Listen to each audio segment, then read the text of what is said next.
Les amis, salut! J'espère que vous allez bien, que vous êtes toutes et tous en forme en ce samedi. Comme prévu depuis un certain temps et comme promis, je vais répondre à toutes les questions que j'ai reçues de votre part. D'ailleurs, je vous remercie toutes et tous d'avoir joué le jeu. Et je vais répondre à chacune des questions. Vous allez voir, il y a des questions par rapport à mon activité, mais pas mal par rapport à ma vie. Mais bon, voilà, j'ai dit que j'allais répondre à tout. Je vais répondre absolument à tout. Je vais être le plus transparent possible. Voilà. Donc, on va commencer sans plus tarder. Alors, bon, comment t'appelles-tu? Écoutez, moi, c'est Johan. Donc, voilà, Johan Conseil, Johan. C'est mon vrai prénom, je m'appelle Johan. Depuis combien de temps pratiques-tu? Alors, depuis combien de temps je pratique? J'ai commencé au collège. J'ai commencé au collège à l'époque où j'étais, je crois, en troisième. En fait, pour tout vous dire, ma mère à la base était tarologue numérologue, donc j'ai un peu baigné là-dedans, si vous voulez. Ma mère était tarologue numérologue, mon grand-père était radiesthésiste, et donc voilà, j'ai un peu oscillé entre les deux et j'ai un peu baigné dans ce entre guillemets dans ce monde-là. Et un jour, en fait, j'ai demandé à ma mère qu'elle m'explique un peu comment ça marche, les cartes, etc., etc. Donc elle m'a expliqué et elle m'a offert mon premier jeu de tarot. Et en fait, j'ai commencé à tirer les cartes à mes amis. Et en fait, ça a opéré de suite. J'ai de suite accroché, de suite accroché. Euh, Quand j'ai vu que bon bah il y avait certaines choses qui se passaient, etc., etc., et des choses qui étaient vraiment c'était pas des questions banales, hein, c'était vraiment des choses qui se passaient. Je me suis dit, c'est super marrant ce truc, je vais peut-être approfondir. Et puis voilà, en fait pour ne rien vous cacher, j'ai 39 ans. Et j'ai commencé du coup quand j'étais troisième ou quatrième. Voilà, là j'ai un petit doute parce que ça date. Je sais que j'étais au collège et je me vois encore dans la chambre de mes potes à l'époque où je passais des fois le week-end avec eux. J'avais mon jeu de cartes avec moi et je retirais les cartes. Voilà. Donc voilà, en fait voilà, depuis combien de temps pratiques-tu? Depuis le collège. Où vis-tu? Ouais, alors, ça, c'est une très bonne question. Je vis dans les Alpes-Maritimes, dans la région grassoise. As-tu une anecdote à raconter par rapport à ta profession? L'anecdote. Oui, j'en ai une. Ah bah, justement, euh, quand j'ai commencé la tarologie, ma mère m'avait fait un tirage une fois. En fait, c'est ma compagne qui va pas être contente, puis c'est pas grave. Justement, j'étais au collège, et au collège, j'avais vraiment flashé sur une fille à l'époque. Et, euh, et ma mère, je lui ai dit, tiens, est-ce qu'on peut faire un tirage sur cette fille, etc., pour voir un peu comment ça va se passer, machin, machin, machin. On fait le tirage, et ma mère, elle me dit, écoute, je pense que tu vas demain. Alors, il faut savoir que cette fille-là, je la croisais que très rarement. Très rarement, et quand je la croisais, je la jetais à max, mais j'évitais de lui parler parce que j'étais super timide. Donc en fait, on se parlait pas beaucoup, on n'était même pas dans la même classe, on se croisait. On s'était peut-être parlé une fois et ça avait commencé à partir de là. Et donc, question improbable, je dis à ma mère, mais voilà comment ça va se dérouler, il va se passer quoi, etc. Et ma mère me dit, bah écoute, je pense que tu vas la croiser demain. Tu vas la croiser demain, mais plus dans la deuxième partie de l'après-midi. Et tu verras, je te vois monter des escaliers, tu la croiseras à ce moment-là et vous allez échanger. Bon, ok. Donc le tirage se termine, on finit comme ça. Et je vais me coucher, etc. Le lendemain, j'y pensais même plus à cette question-là. La journée se passe tranquillement. Et il était 3 heures l'après-midi, on allait justement en récréation au collège. Et en fait, pour aller à la cour, où on était la cour de récréation, il fallait monter des escaliers. Et là, je monte des escaliers et je croise qui? Cette fille en question qui m'interpelle. Et on discute comme ça. Voilà. Bon. C'était une anecdote. En fait, pour être franc, je me souviens même plus de ce qu'elle m'a dit. Plus du tout, parce que j'étais dans le tirage de ma mère. Dès que j'ai croisé la fille qui m'a parlé, J'entendais plus rien. Ça m'a fait trop bizarre. En fait, ça m'a coupé les jambes. Je me suis dit, mais c'est pas possible. Qu'est-ce qui se passe en fait? Donc voilà, c'était une anecdote. Donc quel âge as-tu? Je crois que j'ai répondu tout à l'heure, mais j'ai 39 ans. Je suis né le 1er juillet 81. Donc je suis du signe du cancer, voilà, pour vraiment développer. As-tu des hobbies? Oui, bah alors ça, ouais, parce que bah, justement, je voulais en parler et la question, en tout cas, est très très pertinente. Parce qu'on on enferme beaucoup les tarologues. De toute façon, de manière générale, on a tendance à enfermer les gens dans des cases. Et ça, je déteste, j'aime pas ça du tout. Et en fait, on a tendance à enfermer les gens qui pratiquent la tarologie, la voyance, voilà, toutes les arts divinatoires, dans des cases un peu perchées, des gens qui n'ont pas une vie normale, entre guillemets. Si, si, j'ai une vie tout à fait normale. Rassurez-vous. En hobbies, j'adore le sport. J'adore le sport, j'adore le tennis. J'ai fait du tennis à assez haut niveau. J'adore le football. Mon équipe préférée, c'est l'AS Monaco. Vous voyez. Euh, Ma famille, évidemment. J'ai une famille. J'adore la nature. J'adore me balader dans la nature. J'adore les montagnes. Si vous m'enlevez les montagnes, pour moi, c'est pas. J'adore les montagnes. Pour moi, c'est de l'oxygène.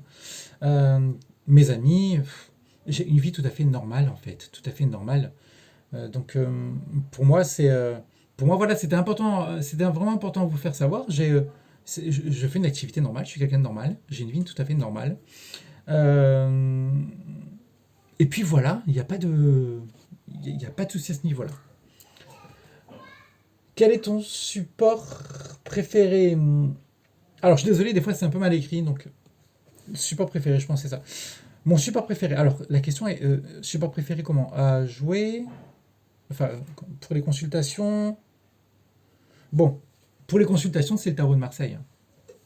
C'était c'était celui avec lequel j'ai été entre guillemets formé et celui avec lequel j'apprends encore parce qu'on apprend tout le temps de toute façon, hein. Oui, oui, pour moi mon support préféré c'est le tarot de Marseille. Après, si je dois en donner un deuxième, j'aime bien en général avoir un complément de. Ouais, il y a le tarot de Marseille. Après, après ça dépend. Ça dépend. Après, on peut passer aux oracles. Et en termes d'oracle, celui que j'utilise en général pour avoir une question bien définie, c'est le Béline. Mais voilà, le plus, ça reste quand même le tarot de Marseille. Euh, voilà, je trouve ça, enfin moi je le trouve fabuleux. Pour moi c'est fabuleux. Comment as-tu développé ta manière de faire, ma manière de faire, par rapport à mon activité sûrement. Oui, je pense que c'est ça. Oui, bah ça va être ça. Alors, c'est vrai que je déteste ce mot-là, voyance. Je sais pas, ça résonne pas en moi, mot voyance. Ça me fait trop voyeurisme. Après, encore une fois, c'est selon moi. Je dis pas que tous les voyants sont des. Voilà, ne me faites pas dire ce que j'ai pas dit. Pas du tout, pas du tout, pas du tout. Mais disons que même moi, à l'époque où ma mère me faisait les tirages, etc., c'est vrai que quand on te dit ce qui va se passer, déjà d'une, la praticienne peut se tromper, ou le praticien peut se tromper, hein, on n'est pas infaillible, on n'est pas Dieu. Ça, c'est le premier point. Mais celui qui me gêne le plus de points, c'est que quand tu sors d'une consultation comme ça de base, de voyance, ben, en fait, tu ressors en étant spectateur de ton destin ou spectatrice pour les consultantes. Et ça me gêne. Ça me gêne. Et quand j'ai commencé mon activité, c'est vrai que j'ai eu une formation qui m'a fait déjà avoir une approche différente.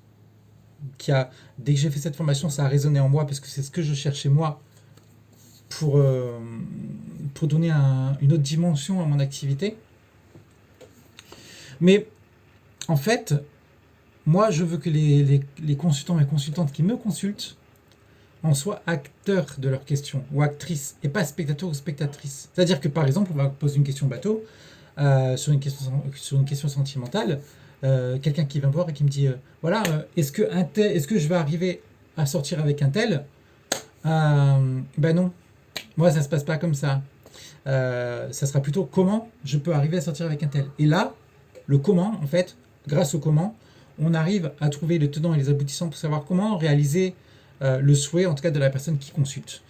Et ça, c'est ma manière de faire. Alors après, il se trouve effectivement que il y a certaines personnes qui insistent vraiment pour connaître la vibration de leurs questions posées. Donc, à ce moment-là, on fait un tirage de base pour voir un peu un tirage d'évolution, pour voir un peu les vibrations par rapport à la question posée. Mais à chaque fois, j'accompagne ces tirages de conseils. Pour moi, c'est super important. Conseils, accompagnement, pour moi, c'est important. Accompagnement, pourquoi? Parce que généralement, mes consultantes et mes consultants qui me consultent, je ne les laisse pas comme ça dans la nature. Derrière, je les consulte, je les contacte par mail pour savoir un peu comment ça va dans leur vie, si par rapport à leurs questions posées, ils y voient un peu plus clair, si c'est évolué favorablement, etc., etc. Pour moi, c'est important de garder un lien pour savoir un peu ce qui se passe. Et voilà, pour moi, une consultante, de, c'est pas sur une consultation de 30 minutes, c'est pas de la première à la 30 minutes. C'est de la première après à vitam aeternam, parce qu'après c'est un lien quand même. Hein. C'est un lien pour moi. Enfin, une consultante ou un consultant me parle de sa vie. Pour moi, je pense que il m'incorpore dans sa vie, ou elle m'incorpore dans sa vie, c'est un honneur pour moi. Et dans la mesure où je peux l'aider, je l'aide. C'est comme ça. En tout cas, c'est ma manière de faire. Ton parfum préféré? Alors ça, je l'ai mis parce que ça n'a rien à voir. Mais j'ai dit que j'allais répondre, et je vais répondre. Alors, malheureusement, je n'ai pas qu'un parfum préféré. Je n'ai pas qu'un, je n'ai plusieurs. Mais si je dois en garder un quand même, par rapport aux souvenirs, par rapport à beaucoup de choses. De toute façon, en général, les parfums, c'est par rapport aux souvenirs. Hein. Mais je dirais Acqua di Gio de Armani. J'adore. Ton groupe préféré? Alors, je pense que c'est groupe de musique. Hein. Ouais, je pense que c'est groupe de musique. U2, hein. Sans hésiter, j'adore U2. J'adore, j'adore, j'adore. Travailles-tu tous les jours? Hmm, Officiellement, oui. Officieusement, non. Pourquoi? Parce que, en fait, oui, je travaille du lundi au vendredi en général. Le reste du temps, euh, j'entraîne au tennis également. Je fais du tennis beaucoup pour moi également. Pour moi, le sport, c'est très important. C'est un équilibre. Je peux pas vivre sans sport. Même quand je vais pas au tennis, je fais du sport chez moi, etc. Pour moi, c'est hyper important. C'est une soupape. Parce que vous savez, quoi qu'on puisse parler, quoi qu'on puisse dire, l'activité que je fais, c'est pas quelque chose qui se fait comme ça. Et c'est pas quelque chose de facile. Croyez-moi, même la consultation de base de 15 minutes, euh, je parle pour quelqu'un qui se donne à fond, qui veut vraiment aider la consultante ou le consultant. Tu ressors de là, enfin moi je sais qu'il me faut bien 10 minutes, un quart d'heure pour souffler tranquille. Donc, il y a des jours où je suis fatigué et où je sais que je pourrais apporter que 95% à la consultante. Et même si 95% c'est bien, il y a quand même ce 5% qui fait que je ne serai pas totalement positif, en tout cas totalement euh, productif pour la cliente, ou pour la consultante ou le consultant. Et ça, je veux pas. Moi, quand quelqu'un m'appelle, je veux pouvoir lui apporter 100%. Sinon, c'est pas la peine. Donc, plutôt, je préfère reporter les rendez-vous au samedi. Voilà, pour ça qu'en général, je travaille du lundi au vendredi. Mais quand je fais des reports de consultation, ça peut être au samedi ou plus tard. Mais voilà, donc de base, effectivement, c'est vrai que je commence à 9h et en général, je finis vers 18h à peu près. Mais je vous dis, des fois, il y a des moments où j'ai besoin de sauter ou de passer les consultations, de me reposer. Pour moi, c'est important. Qui peut faire du tarot? Ben, tous. Tous. Je sais, ça peut paraître bizarre. Je sais parce que beaucoup disent qu'il faut un don. Moi, ça me fait rire les gens qui disent qu'ils ont un don de père en fils et de. Non, faut pas de don. Non, ça peut peut-être vous choquer, hein. Ça peut peut-être vous choquer, je le conçois tout à fait, il n'y a pas de problème, mais non, il ne faut pas de don. Pas du tout, il faut juste apprendre. Tout le monde peut faire du tarot. Tout le monde. Tout le monde. Après, c'est les ressentis, c'est l'intuition. Vous savez, la voyance, c'est l'intuition. Et l'intuition, c'est ce que vous ressentez par rapport à ce qui vient de là-haut. Et effectivement, par contre, effectivement, il y a des gens qui sont très très terre à terre et qui ont peut-être alors, pour schématiser un peu, partons du principe que votre cerveau qui capte les énergies, c'est une antenne. Vous savez, une antenne, quand elle a la tête la tête, la parabole, quand elle a la tête gelée, elle capte un peu moins bien. Bon, ben, disons que quand les gens terre à terre, les gens qui avancent masqués, qui veulent pas voir les choses, bah, ressentent beaucoup moins de choses, donc forcément, sont peut-être un peu moins enclins de suite à faire de la, de la tarologie, de la voyance, etc. Mais de base, à partir du moment où on a de l'intuition, indirectement, c'est de la voyance, de toute façon. De toute façon, de base, donc, tout le monde en a. Tout le monde en a l'intuition. Tout le monde. Ça s'adresse à tout le monde. Il faut effectivement du travail, mais surtout, il faut être passionné. Il faut être passionné par ce qu'on fait. Les gens qui veulent faire cette activité pour les billets de banque, effectivement, ça peut rapporter, bien sûr.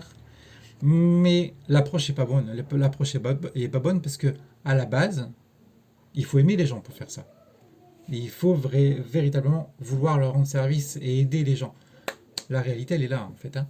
Donc, à partir du moment où vous êtes vraiment animé par le fait de aider et que vous êtes attiré par un support en particulier, faites-le, il n'y a pas de souci. Il n'y a pas de problème à ce niveau-là. Et donc, ça va rebondir à ma. J'ai vu une question sur les formations. Oui, fais-tu des formations? Alors, la question n'est pas claire.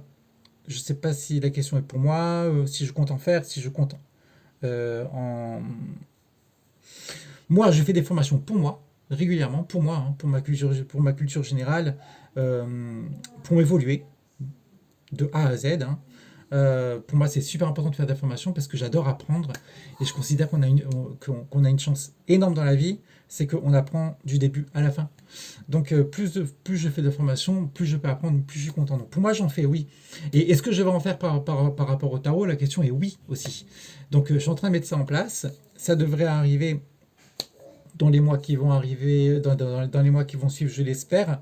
Encore une fois, je ne veux pas faire du rapide parce que ça sera du bâclé. Je veux vraiment faire quelque chose de très pro et qui vous parlera. Donc, mais oui, c'est dans le tiroir. Es-tu accompagné? Oui, bien sûr, de mon chat. Non, je pense que la question est, il y a mon chat, hein, c'est vrai, il y a mon chat à côté. Mais es-tu accompagné? Je pense que la question veut vouloir dire si je suis en couple. Alors peut-être que vous l'entendez derrière. J'ai une compagne, effectivement. Et j'ai une famille, oui, tout à fait. Quel est le plus beau jeu que tu connaisses? Il y en a beaucoup des beaux jeux. En tout cas, que je connaisse. Euh, C'est le Normand, le Tyron Marchetti, le Gilded Reverie. Il me semble, c'est celui-là, Gilded Reverie. Je vais le trouver. Attendez. Il est là. J'aurais dû prévoir la question. Ah, hop. Celui-ci. Celui-ci, pour moi, il est juste merveilleux. J'en parle dans une de mes vidéos précédentes. Je vous enverrai le lien. Enfin, je vous montrerai le lien dans les commentaires. Mais c'est celui-là. Celui-là, enfin, je veux dire, pour moi, c'est juste, mais la beauté, c'est juste hallucinant. Après, c'est une affaire de goût, encore une fois, mais la question est pour moi, oui. Que tu connaisses, pour moi, regardez, c'est juste fabuleux, hein. C'est magnifique. Magnifique, magnifique, regardez un peu.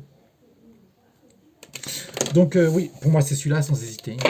Le Gilded Reverie, le Normand, de Thierry Marchetti. Alors, il paraît, par contre, on m'a dit dans les commentaires, dans la vidéo que j'avais sortie sur YouTube par rapport à ce à ce jeu-là, qui avait une version française, il me semble. Moi, je l'ai en version anglaise. Donc voilà, c'est celui-là.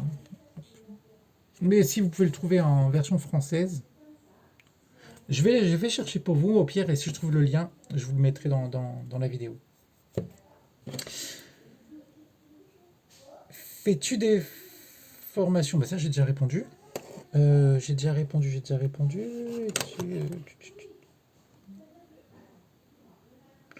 On a répondu à tout. Ah non, il y a celle-là. Alors attendez. Hop.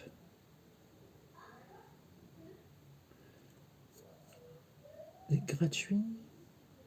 Fais-tu tirage gratuit. Alors, fais-tu des tirages gratuits? Je crois que ça veut.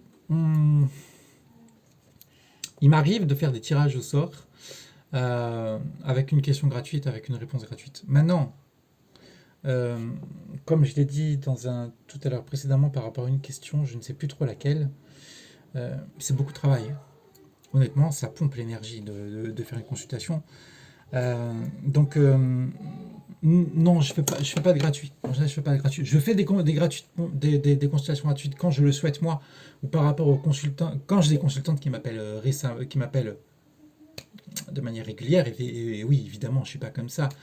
Même quand vous me consultez, que vous appelez pour avoir un quart d'heure de consultation, etc. Si ça déborde de 16 minutes, c'est pas un drame non plus, vous voyez, c'est pas... Maintenant, de gratuit, non, parce que honnêtement, c'est beaucoup de travail, et on a besoin de remplir le frigo aussi, hein, les amis, hein, je veux dire, c'est juste une réalité, c'est mon activité, je fais ça à temps plein, donc c'est ça. Maintenant, effectivement, ça m'arrive des fois de faire des tirages gratuits, un tirage au sort gratuit. Donc la personne qui gagne se va offrir une question précise et je réponds à cette question sur YouTube. Voilà. Donc il faut savoir que ces questions-là étaient regroupées. Donc il y avait quelques questions sur YouTube, quelques questions sur ma page Facebook également. Des consultantes également qui me consultent dans ma vie privée. Donc voilà, donc, je vous remercie toutes et tous pour vos questions. On arrive à la fin de cette vidéo. J'espère que vous en avez appris un peu plus sur moi, que ça vous aura plu. Et puis, quant à moi, je vous souhaite un très bon samedi. N'hésitez pas à liker cette vidéo, à me rejoindre sur la page, à activer la petite cloche pour avoir la notification dès que je publie une vidéo. C'est toujours sympa si vous aimez ce que je fais. Et puis pour ma part, je vous fais de grosses bises et je vous dis à très vite les amis. Salut!